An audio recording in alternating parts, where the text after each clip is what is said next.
तो चलिए दक्षिण एशिया में चल रही एक सीक्रेट डील की कहानी पर नजर डालते हैं। खबरें हैं कि बांग्लादेश भारत अमेरिका की डील से पहले अपनी एक डील फाइनल करना चाहता है।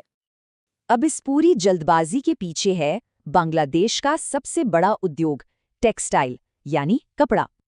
देखिए, भारत तो बहुत कुछ एक्सपोर्ट करता है, पर बांग्लादेश की पूरी इकोनॉमी ही टेक्सटाइल पर टिकी है।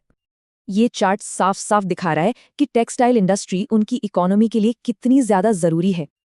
और पता है, इस सेक्टर में बांग्लादेश एक ग्लोबल पावर है, फिलहाल तो भारत से भी आगे। लेकिन मार्च 2026 में आने वाली एक नई यूएस इंडिया ट्रेड डील पूरा गेम बदलने वाली है। इस नई डील से इंडियन सामानों पर यूएस टैरिफ होगा सिर्फ 18%, और वहीं बांग्लादेशी सामानों पर फिलहाल लगता है 20% टैरिफ। अब टेक्सटाइल मार्केट में ये 2% का मामूली फर्क अरबों डॉलर का खेल बिगाड़ सकता है। और यहीं से उस सीक्रेट डील की बात शुरू होती है जो उन्हें भारत से कंपटीशन में मदद करेगी। तो सवाल ये है कि इस डील के बदले में अमेरिका को क्या मिलेगा। भारत तो एक बहुत बड़ा बाजार ऑफर कर सकता है, पर बांग्लादेश के पास ऐसी कोई बार्गेनिंग चिप नहीं है। तो फिर पेमेंट आर्थिक नहीं बल्कि स्ट्रेटेजिक हो सकती है, और यहीं से कहानी दिलचस्प हो जाती है।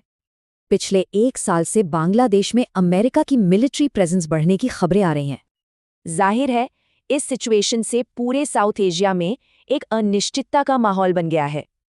इस डील को लेकर कई बड़े सवाल हैं, जिनके जवाब फिलहाल किसी के पास नहीं है। मतलब साफ है, अगर एक पब्लिक डील हो और एक सीक्रेट, तो फिर पारदर्शिता का क्या मतलब रह जाता है। और ये एक बड़ा सवाल खड़ा करता है, जब डील पर्दे के पीछे हो तो खुली संधियों पर कितना भरोसा किया जाए।